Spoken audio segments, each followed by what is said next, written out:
Kodwa usuke unebhadi mangabe uhluleka ukubona la ku social media ukuthi lolu hlobo lwe-content akulona olwami, ufuna ukuthi uphawule kuyona yonke i-content ohlangabezana nayo, ngoba manje uya-exposeka nje into eyenzekalayo.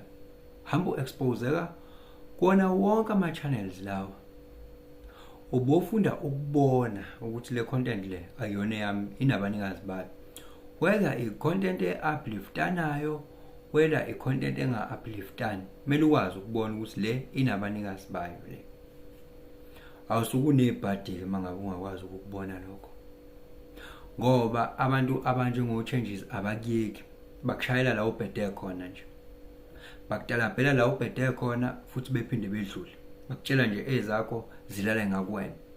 Ikhona futhi nenye i-content-ke engike ngidlule kuyona nje.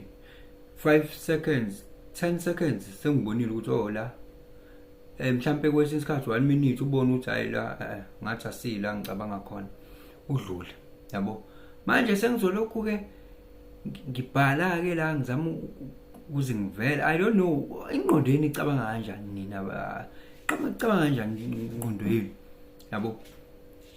Icabanga kanjani? Yazi ukuthi ngempela your own consciousness is your own limitation. Manje limitation hamba uyiveza yonke indawo ngalesi sikhathi.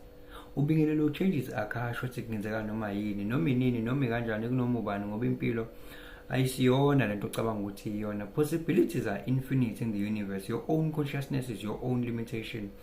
Kukude lapho esisuka khona futhi kukude lapho esiya khona. Beka phansi umoya, ungatatazeli, uyabona. Nansi into ke ngizokuchazela yona mina.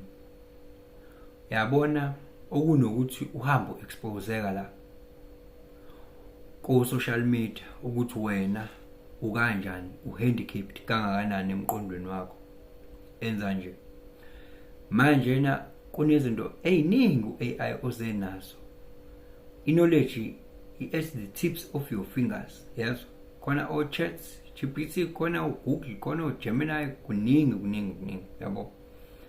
Hamba uyokwenza your due diligence, yabo. At least ke imenze ngoba uyakuthanda nokuvela nokuphawula.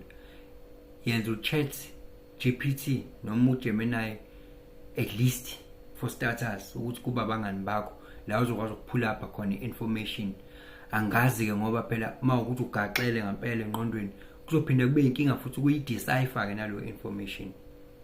Kube inkinga ukuyidecipher nokuyihlela kahle ke nje nokuyiprocessa, kuzophinda kube inkinga futhi, yabo. Ngoba phela uma uzoshaya eating and vomiting, so shaya ama follow up question